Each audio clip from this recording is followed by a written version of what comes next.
They locked her in a cage and tortured her for fun, just a child from a forgotten species. Everyone turned a blind eye. Until one human soldier saw the footage and chose violence. What happened next made the galaxy tremble. She was small. Barely half the height of an average human child. Her limbs thin, trembling, and coated in a faint shimmer of translucent lavender. Her eyes, huge, golden, and luminescent, watched silently from inside the energy cage, reflecting the cold blue light of the cell walls. Her name was Lyri. She had stopped crying 3 days ago. The guards had laughed when the sounds ended. One had joked that maybe they'd broken her voice. Another said she was finally learning her place. None of them used her name, they called her it, Subject 47, or the Squealer. Most nights, they took turns visiting her chamber, placing bets on how many volts it would take to make her collapse. And when she didn't scream, they turned up the intensity. Today, she was awake before the lights activated. Her ears twitched as mechanical arms clanked overhead. A feeding tube extended from the ceiling, spewing a paste that stank of metal. She didn't move. Hunger gnawed at her belly, but she wouldn't touch it while they watched. The door opened. Footsteps. The sharp, rhythmic clack of boots. She didn't look up. She knew that sound. That pattern. It was the one with the green gloves today. He liked to hum when he shocked her. Same tune every time. Something upbeat, something earth-made. He said it made the pain bounce better. Morning, freak, he called out, grinning. His voice echoed in the sterile chamber, too loud. You ready to earn me some credits? She said nothing. Her fingers curled inward, barely visible in the folds of her knees. Her skin, once radiant, now dulled with grime. Her once glowing tendrils lay limp across her shoulders. They'd been vibrant once, like tiny auroras, but now they flickered weakly, drained of energy. He flicked a switch. A low hum started in the floor. Static shimmered across the walls of the cage. The energy field intensified, just enough to sting. Her body jolted. A faint gasp escaped her, involuntary. The guard grinned. There she is. He circled her like a predator toying with prey. One hand gripped the control button, the other scrolling through his pad. Behind him, 2 other guards entered, laughing as they passed a drink can between them. Off duty, but bored. Is she still doing that thing with the humming? One asked, leaning in. The green-gloved one nodded. Started again last night. Quiet, like a lullaby. They all chuckled. One mocked the sound, making high-pitched tones with exaggerated vibrato. The other pretended to weep. Lyri didn't move. Her mind wasn't here. She was far away, in a forest of violet leaves and warm sunbeams, where birds sang in harmonics, and her mother's arms felt like blankets of peace. She held onto those fragments like lifelines. What even is it? One of them asked. I mean, really. What's the point of keeping this thing alive? Thilari, the lead guard answered. Some kind of rare empathic species. Real exotic. Big buyers in black market circles want a piece of it. Guts, glands, maybe even breeding stock. She's just a kid. Doesn't matter. Not under coalition law. Species unregistered. Technically not even sentient. None of that was true. The Thilari were ancient, peaceful beings, once members of the Galactic Accord before war wiped most of them out. But the records had been scrubbed. This outpost wasn't sanctioned. It existed in a pocket of space where no laws reached. Here, cruelty thrived behind closed doors, away from questions, away from consequences. Let's see how long she holds out today. Another flick of the baton. This time the pulse hit harder. Her limbs spasmed. Her breath hitched. Her eyes stayed fixed forward, tears pooling but refusing to fall. She wouldn't give them that. Not anymore. You know what's weird, one guard muttered, lowering his voice as the others laughed. Sometimes I feel like she can feel what we feel. Like when I get close, it's like she's inside my chest. The others stopped laughing. You high? No. I'm serious. It's like she knows I don't want to be here. The lead guard scoffed. Then leave. Go mop the damn mess hall if your conscience is acting up. But he didn't move. He kept staring at her. And she stared back. No malice in her gaze. No anger. Just understanding. He looked away. The others resumed their game. They turned the volts up another notch. One of them started timing her breathing, betting she'd pass out within 30 seconds. But she didn't. She stayed upright. She closed her eyes, and from her lips came a faint sound. A melody. Soft. Fragile. Almost human in its sadness. The guard with the guilty eyes stepped back. What the hell is she doing? Trying to guilt trip us, one scoffed. These freaks are manipulators. Don't fall for it. But the others didn't laugh this time. The sound had weight. It wasn't just music. It was memory. Grief. Loneliness so deep it felt like drowning in a sea of silence. The room suddenly felt colder. Without a word, the lead guard struck the control again. The song shattered into a shriek. Her body hit the cage floor, twitching. A thin stream of blood trailed from her nose. I win, he muttered, checking the timer. They left soon after, their jokes forced, laughter brittle. When the door closed behind them, Leary lay motionless. Her body ached. Her heart thudded unevenly. But her mind, fragile as it was, held on. She remembered her mother's voice. The song. The promise whispered into her ear as they fled the burning trees. Someone will come for you. Someone with fire in their heart. Leary didn't know what fire was. But she believed it. She had to. She turned her head weakly and stared at the corner of the room, where a small crack in the ceiling let in a beam of soft white light. And though her lips no longer moved, the song still played in her mind. She was still waiting. Still believing. Jack Mercer had seen horrors that stained the inside of his eyelids when he tried to sleep. Planets turned to ash. Children buried under rubble. Screams over comms he couldn't silence no matter how deep he buried the memories.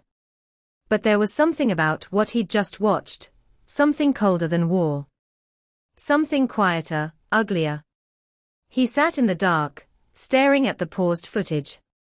The girl was on her knees, body twitching as a current pulsed through her. 3 guards laughed off camera. Someone whistled a tune, cheerful, grotesque. He hadn't meant to find it. A corrupted data packet embedded in a daily shift report. He decrypted it out of boredom. Now his hands were clenched so tightly his gloves creaked. His breath came slow, deliberate, controlled. But under the surface, something old and dangerous stirred. Jack stood up and keyed a silent override into his console. The lab file directory opened with a hiss. Names, numbers, protocols. Hundreds of encrypted feeds. Each time stamped. Most labeled simply, specimen logs. He clicked another. This time, it was longer. The child didn't scream. She sang. A soft, broken hum. The kind a mother might sing to a child. The kind you shouldn't have to hear inside a cage. He stopped it before the next pulse hit. The door opened behind him. Lieutenant Varin poked his head in, eyes bloodshot and lazy with drink. "You're on graveyard rotation, Mercer. Everything good?" "Fine. You don't talk much, do you?" Jack said nothing. Varyn hesitated, then shrugged and left. The door sealed with a hiss. Jack exhaled, just once. Then he turned to the terminal and began pulling data. Cage coordinates. Shift rotations. Security zones. Energy bypass keys. Access codes buried beneath thousands of fake subfolders. They didn't want anyone seeing this. But they hadn't counted on someone like him. An old war dog tucked away, at the edge of the system. They thought he was decoration, something to make the outpost look tougher on paper. A relic of the Earth-Ultron conflict, barely functional, barely relevant. He remembered the speech from the recruiter, years ago.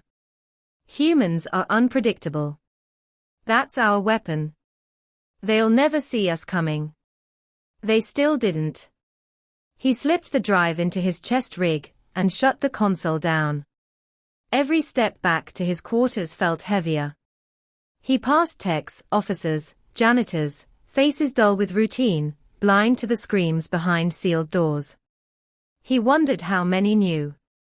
How many didn't care. How many profited.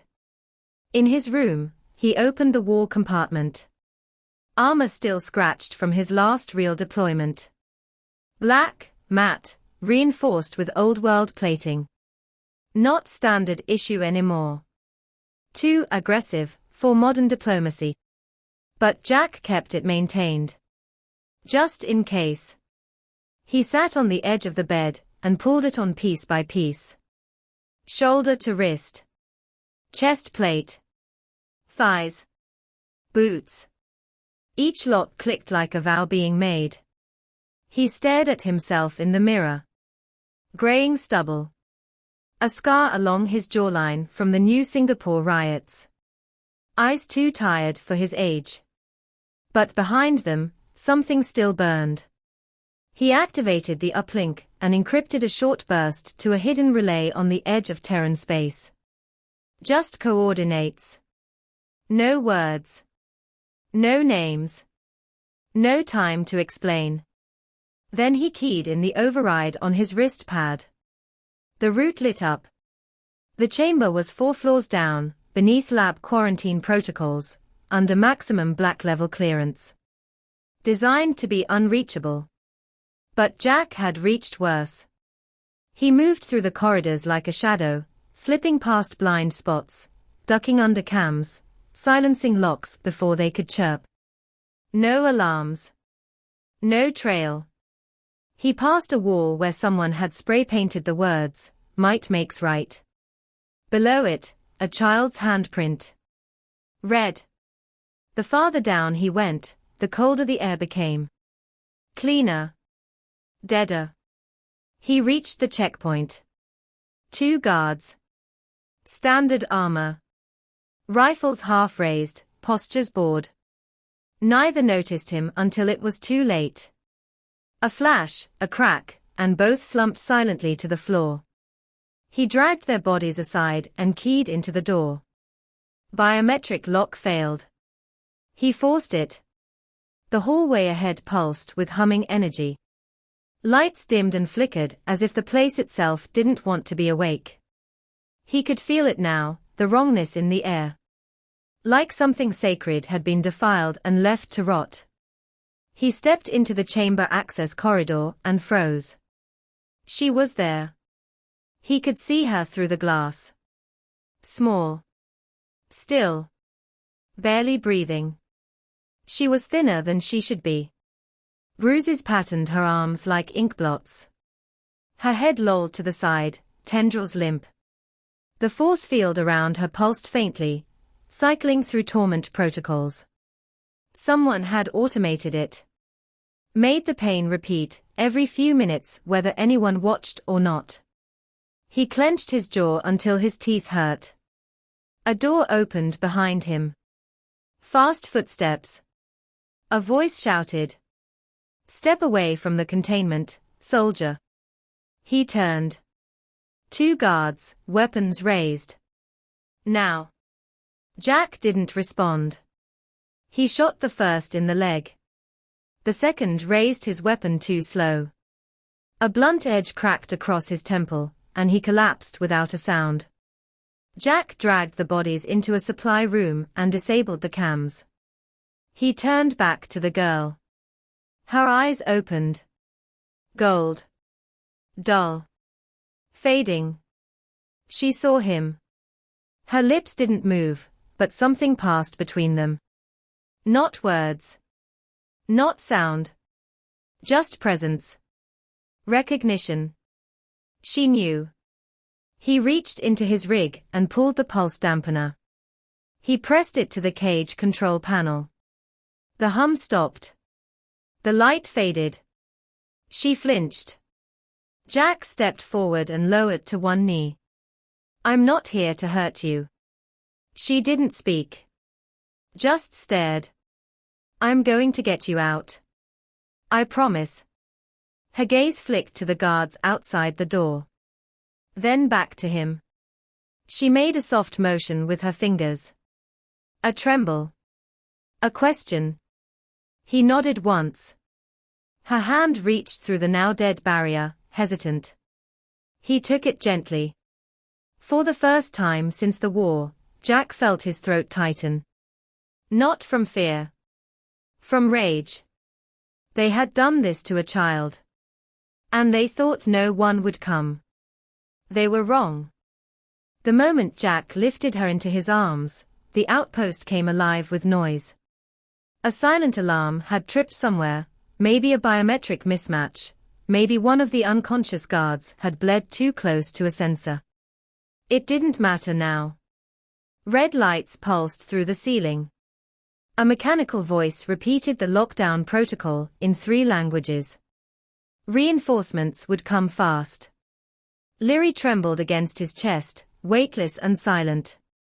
Her body was colder than it should have been. Jack adjusted his grip, cradling her with one arm, rifle ready in the other. He moved. The first hallway was empty. The second wasn't. A unit of 3 rushed in from the left. They opened fire without a word. Jack spun behind a structural brace. One-handed, he returned 2 bursts. The first dropped. The second clipped a shoulder. The third shouted something before a concussive round took him in the gut and dropped him like a rag doll. Jack kept moving. He didn't run, he advanced. Controlled steps, angles covered, corners cleared. Years of training in brutal, dirty warfare came back like muscle memory. It wasn't pretty. It wasn't fair. But it worked. He reached the upper shaft door. Locked. No time for codes. He set a breaching charge, angled Lyri behind his armored leg, and looked away. The explosion tore the door from its hinges. Fire alarms kicked in. Water hissed from the ceiling. Steam filled the corridor. He stepped into it and emerged on the other side swinging. 2 guards came at him fast. One was armored heavier, wrong move in close quarters. Jack drove his elbow into the man's throat, ducked under the rifle barrel, and crushed his kneecap with a single downward stomp. The other tried to flank, but Lyri's presence forced Jack into a tighter stance. He took a glancing hit to the side, grunted, and buried his blade under the attacker's ribs. Silence again. He glanced down. Lyri's eyes were wide, but not in terror. More like awe. She didn't look away from the blood. She didn't flinch at the violence. Somehow, she understood. Jack pushed on. He passed through the research wing next. Lab techs ran for cover. One shouted, "He has the Thalari." Another reached for an alert switch. Jack shot the panel before it lit up. A security turret descended from the ceiling. His HUD blinked a warning. Jack slid behind cover as it fired. 2 quick bursts of suppressive fire, then a pause in the cycle. He counted. 3, 2, 1. Move. He popped out, sent a disruptor round into the turret's lens, and dove forward as it sparked violently and shut down. Still holding Leary, he reached the vertical transit shaft. Elevators locked under emergency protocol. He hit the manual override and pried the doors open. No platform. Jack glanced up. The shaft was clear, 20 meters to the next floor. He wrapped one arm tighter around Leary and fired his grapple hook into the shaft wall. The cable held. They rose. Leary clung to his neck, not making a sound. They reached the upper deck. He kicked the emergency panel loose and climbed out. The command level was only 2 halls away now. From there, he could reach the exfil pad. If his signal went through, a stealth drop ship would be waiting. An explosion rocked the corridor. They'd blocked the route ahead with a detachment of elite security. 6 men. Full armor. Plasma rifles. Shields. One of them stepped forward. Put the asset down and surrender. Jack didn't speak. The commander raised his weapon. This is your last warning. Jack looked down at Leary. She wasn't shaking anymore. He looked back up and responded the only way they'd understand. He opened fire. The first 2 dropped instantly, chest shots through the gaps in their armor. The third went down from a leg shot followed by a brutal follow-up. Jack shifted position, diving behind a collapsed console, shielding Leary with his back as the other guards returned fire. His HUD flickered with heat signatures. Ammo low. Time slipping. Leary reached up and touched his chest. Her eyes began to glow. Suddenly, the air around them pulsed. The energy felt wrong. Raw. One of the guards screamed and dropped his rifle, clutching his head. Another collapsed, convulsing. Jack turned, stunned. Leary's gaze had locked onto them. Her tendrils floated as if suspended in liquid. The glow in her eyes intensified. The surviving guard stumbled backward. Make it stop. Make it. Jack ended him with a single round. Leary blinked. The glow faded. Jack exhaled. You just saved us. She didn't smile. But she nodded. They pushed forward. The last hallway curved upward toward the exfil deck. No more guards. The system had either routed them elsewhere, or Leary had pushed something into their heads, fear, confusion, pain. Jack didn't know how it worked. He didn't care. The blast doors at the end of the hall were sealed tight. Jack pulled out his last charge. No timer. Manual detonation only. He set Leary down behind a console and crouched beside her. If anything happens. She reached out and touched his face. The gesture was small. Gentle. Jack nodded and turned away. He pressed the charge. The explosion blew the doors inward. Cold wind flooded the corridor. The pad was exposed to open air. Above them, the stars glimmered. And waiting on the far side of the platform, silent, sleek, unmarked, was a Terran stealth dropship. A pilot's voice cracked through his earpiece. Mercer, we got your ping. Status. Payload secure. Get aboard.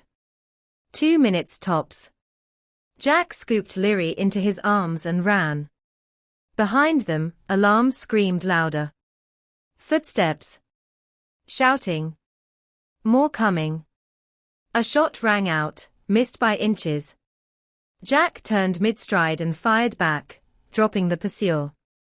The drop ship ramp lowered. The pilot leaned out, waving him forward. Move. Move. Jack reached the ramp, just as another volley burst past them. He turned, shielding Lyri with his body as he ran backward up the ramp. The ramp sealed. Engines roared. They lifted off. Jack collapsed into a bench, still holding Lyri. She clutched his collar, burying her face into his armor. The pilot turned in his seat. What the hell did they do to her? Jack's voice was flat. More than I can say. Less than they deserved. The ship disappeared into the stars, leaving Virex 9 shrinking behind them. A black blot in the endless dark. He looked down at Lyri, her breath now steady. Safe. Finally. He whispered just loud enough for her to hear. They won't touch you again. The medics tried to take her from him the moment they landed. He didn't let them. Not until he was sure their hands were steady and their eyes didn't flinch when they saw what had been done to her. The human vessel, designation Black Star, was a deep space recon ship, small and fast, designed for extraction under fire. Its onboard clinic wasn't meant for children, let alone non-human ones, but they adapted fast. They had to. Jack stood against the far wall, still in blooded armor, arms crossed, as the medical team scanned Lyri. Her vitals were erratic, energy levels dangerously low. Her species wasn't fully understood by Earth's xenobiologists, but it was clear she was dying when he found her. The constant exposure to high-voltage torture had drained her nervous system, and whatever psychic abilities she possessed had been overused. She didn't speak. She barely blinked. But she kept glancing in his direction between treatments, as if checking that he was still there. He never looked away. Hours passed. When the chief medic finally stepped out, his face was pale. She's stable. Barely. We've done what we can. Jack didn't thank him. He just walked in. Lyri was hooked to 3 machines, a rebreather fixed gently around her jaw. The room hummed with low medical tones. She looked impossibly small beneath the sterilized blanket. He sat beside her, resting his helmet on the floor. For a long time, neither moved. Then, her fingers twitched. He leaned closer. I'm here, he said. Her mouth opened slowly. Her voice was rough, alien in tone, but unmistakable in its meaning. You came.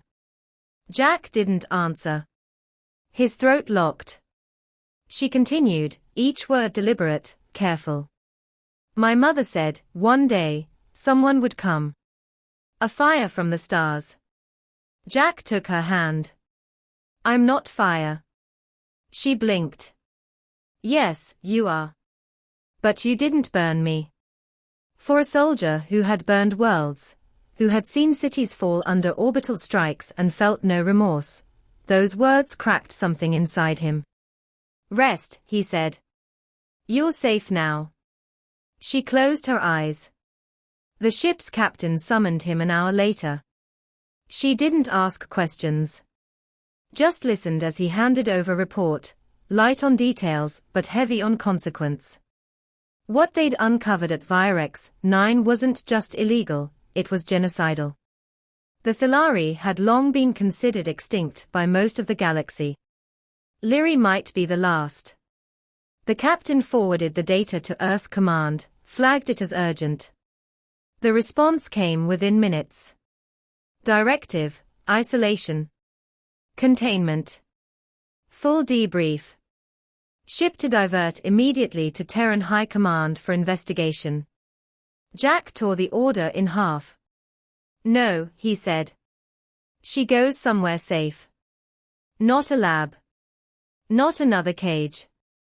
The captain stared at him, uncertain. That's not your call. He stared right back. It is now. She didn't argue. They changed course. Off-grid. No logs. No transmissions. He spent the next 2 days at Lyri's side. She grew stronger, slowly. Spoke more. Short words. Names. Memories. She told him about her world, the tall trees, the glowing rivers, the sky that changed colors when they sang together. She told him how they felt the emotions of plants, of animals, even of stars. Jack listened without blinking. She asked him about Earth. He didn't tell her about the wars. He told her about rain. About books. About music that didn't hurt. About dogs. She liked dogs. When she could finally walk again, she followed him through the ship like a shadow. The crew, hardened veterans all, softened in her presence. They gave her space, but watched her like older siblings, unsure how to help, but desperate not to do harm. She never laughed. But she smiled. Once. Briefly. When Jack showed her how to hold a pen. He kept his promise. He found her a place, an old colony station, long since abandoned and now held in secret by human peacekeepers. Quiet. Hidden. No experiments. No questions. Just life. Before they parted, she stood in the doorway of the drop shuttle and looked at him. "You're not like them," she said. "No. You're not like anyone." He wanted to argue. Say he'd just done what any decent person should. But he knew that wasn't true. Dozens had seen her. Guards. Officers. Scientists. People who turned their backs, or worse, those who justified it. He'd been the only one to act. That mattered. "You'll be okay now," he said. She shook her head. "Not yet. But I will be." The shuttle lifted. He watched until it disappeared into the clouds. Afterward, Jack disappeared too. Off the grid. No commendations. No medal. No interviews. Just gone. But the story spread anyway. Not through official channels. Through whispers. A black site breached. A human soldier who tore through fortified labs to save a non-human child. A child who glowed when she sang. Who changed the hearts of killers. Who looked into the eyes of a man built for war and made him choose mercy. The coalition tried to suppress it. Human high command denied involvement. But no one could deny what came next. The outpost was destroyed 3 weeks later. No survivors. No official strike. Just wreckage. Someone had wiped it off the star charts. Others followed. Rumors of a new Terran directive, unofficial, unspoken. Any facility involved in sapient trafficking, slavery, or illegal experiments would vanish. No negotiations. No warnings. One message was left behind at each site, etched in whatever wall remained standing. If you harm the innocent, humanity is coming. Entire criminal empires abandoned their operations. Races that once mocked Earth's primitive species began to watch their words. They called it fear. Jack called it justice. Some said the soldier was dead. Others believed he was still out there, moving from system to system, protecting the forgotten, the unwanted, the broken. No one ever saw the child again. But sometimes, on fringe worlds, deep in refugee camps or orphan shelters, people claimed to hear a melody, a soft, otherworldly hum that calmed storms and made grown men cry. They said it came from nowhere, or maybe from inside their hearts. Some called it magic. Others called it memory. Jack would have called it hope. And if anyone asked him why he did it, why he risked everything for one fragile life, he would have given them the same answer every time. Because someone had to.